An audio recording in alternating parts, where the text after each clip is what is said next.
अगर आप 14 दिन तक शुगर खाना बंद कर दो तो क्या होगा? तो सवाल ये है कि अगर आप सच में शुगर कंप्लीटली छोड़ दो सिर्फ 2 हफ्तों के लिए तो आपके बॉडी के साथ एक्चुअली क्या होगा? तो चलिए देखते हैं। नंबर 1, शुगर की क्रेविंग खत्म हो जाएगी। क्यों?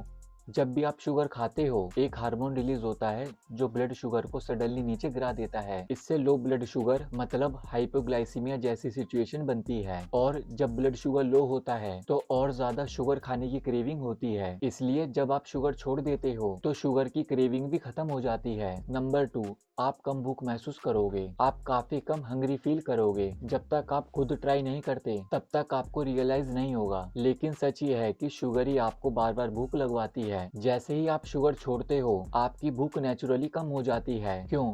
क्योंकि अब आपके ब्लड शुगर लेवल्स स्टेबल हो जाते हैं और अब आपकी सेल्स को एक्चुअली फ्यूल मिलने लगता है। जब आप शुगर पे जीते हो तो शुगर बॉडी के लिए टॉक्सिक होती है, इसलिए बॉडी उसे रिजेक्ट करना शुरू कर देती है। इसे कहते हैं इंसुलिन रेजिस्टेंस। बॉडी इंसुलिन को ब्लॉक कर देती है क्योंकि इंसुलिन शुगर को कंट्रोल करता है। बॉडी का मेन गोल होता है सेल्स के अंदर शुगर को लिमिट करना, क्योंकि बॉडी शुगर को अच्छा नहीं एक बुरी चीज मानता है। जब आप शुगर छोड़ देते हो तो ये प्रोसेस रिवर्स होना शुरू हो जाता है। अब आप प्रॉपर फ्यूल एब्जॉर्ब कर पाते हो, न्यूट्रिएंट्स का एब्जॉर्प्शन बेटर हो जाता है, क्योंकि इंसुलिन रेजिस्टेंस से सिर्फ शुगर ही नहीं विटामिन मिनरल्स और न्यूट्रिएंट्स का एब्जॉर्प्शन भी ब्लॉक करता है। जबकि इंसुलिन का एक काम ये भी होता है। नंबर 3, थकान कम हो जाएगी। खासकर मील के बाद वाली फटीग काफी कम हो जाती है। जब आप रेगुलर शुगर खाते हो तो यूजुअली खाना खाने के बाद थकान आ जाती है। ये मोस्टली ब्लड शुगर क्रैश की वजह से होता है, लेकिन जब आप शुगर छोड़ देते हो तो आप नोटिस करोगे कि मील के बाद वो हैवी टायर्ड फीलिंग नहीं आती। इसका मतलब ये है कि अब ब्लड शुगर हाई लो नहीं हो रहा, शुगर ब्रेन को स्लगिश नहीं बना रही। अब ब्लड शुगर नॉर्मल रेंज में रहता है और आपका ब्रेन ज्यादा अलर्ट और अवेक फील करता है। नंबर 4,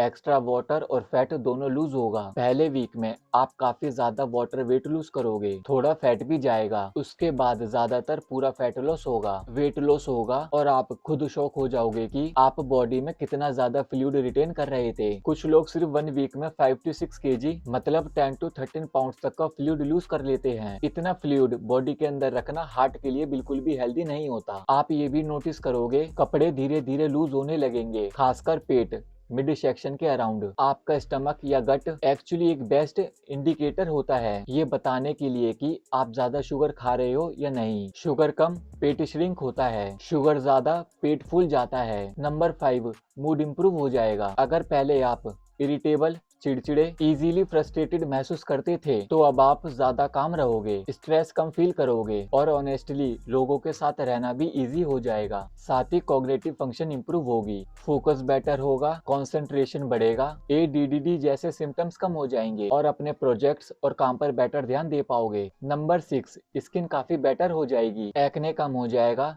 स्किन क्लीन और ग्लोइंग दिखेगी। ये सिर्फ ऊपर से नहीं होता, ये अंदर के हार्मोनल चेंजेस का रिफ्लेक्शन होता है। जब आप शुगर खाते हो इंसुलिन स्पाइक होता है, फीमेल्स में एंड्रोजन्स मतलब मेल टाइप्स हार्मोन्स बढ़ जाते हैं जो एक्ने का मेजर रीजन होते हैं। मेल्स में हाई इंसुलिन से टेस्टोस्टेरोन कम हो जाता है, इससे लो टेस्टोस्टेरोन से रिलेटेड प्रॉब्लम्स शुरू हो जाती हैं। नंबर 7, बॉडी स्टिफनेस और पेन कम हो जाएगा, इन्फ्लेमेशन कम होगी, पेन और जॉइंट स्टिफनेस कम होगी। यहाँ एक्चुअली हो क्या रहा है, हम सिर्फ आपका फ्यूल चेंज कर रहे हैं। शुगर फैट इस प्रोसेस को 3 दिन लगते हैं। इन पहले दिन थोड़े सिम्टम्स वर्सन हो सकते हैं, थकान, हेडेक्स, क्रेविंग्स हो सकती हैं, लेकिन ऑनेस्टली 3 दिन तो कोई भी हैंडल कर सकता है। अगर आप बी विटामिन न्यूट्रिशनल यीस्ट से पोटेशियम ले लो तो शायद कोई सिम्टम्स ही ना आए। सेल्यूलर लेवल पर क्या हो रहा होता है, आपके सेल्स नए एंजाइम्स बना रहे होते हैं जो बॉडी को फैट फ्यूल पर चलने के लिए चाहिए। बेसिकली आपके सेल्स के अंदर छोटी छोटी मशीन्स फ्यूल सिस्टम स्विच कर रही होती हैं। इसी वजह से आर्टरीज में इन्फ्लेमेशन कम होती है, प्लेक और क्लोट्स का रिस्क कम होता है, हार्ट अटैक और स्ट्रोक का रिस्क रिड्यूस होता है। ब्रेन के लिए एक बड़ा बेनिफिट, जब आप शुगर कम करते हो बॉडी कीटोन्स पर चलती है। कीटोन्स नर्व सेल्स मतलब ब्रेन सेल्स के ग्रोथ को सपोर्ट करते हैं, इसलिए ब्रेन हेल्थ बेटर होती है, मेंटल क्लैरिटी बढ़ती है। लीवर का फैट जलना शुरू हो जाता है। आपका लीवर जो फैट जमा करके बैठा होता है उसको फ्यूल के तौर पर यूज करना शुरू कर देता है, मतलब फैटी लीवर धीरे धीरे कम होने लगता है। साइड नोट, अगर आपका पेट ज्यादा बाहर निकला हुआ है तो चांसेस है कि आपको फैटी लीवर भी हो। शुगर छोड़ने से लीवर के अंदर का फैट कम होता है, किडनी फंक्शन भी इम्प्रूव होता है। डायबिटीज में किडनी सबसे ज्यादा सफर करती हैं। जब आप शुगर कम करते हो, कार्ब्स रिड्यूस करते हो, तो किडनी फंक्शन काफी इम्प्रूव हो जाता है। फाइनल बात, ये सब थ्योरी नहीं है, ट्राई करके देखो, प्रूफ खुद मिल जाएगा। और हाँ, पुडिंग और केक का एग्जाम्पल देना शायद ठीक नहीं, पर समझ गए ना। Thanks for watching.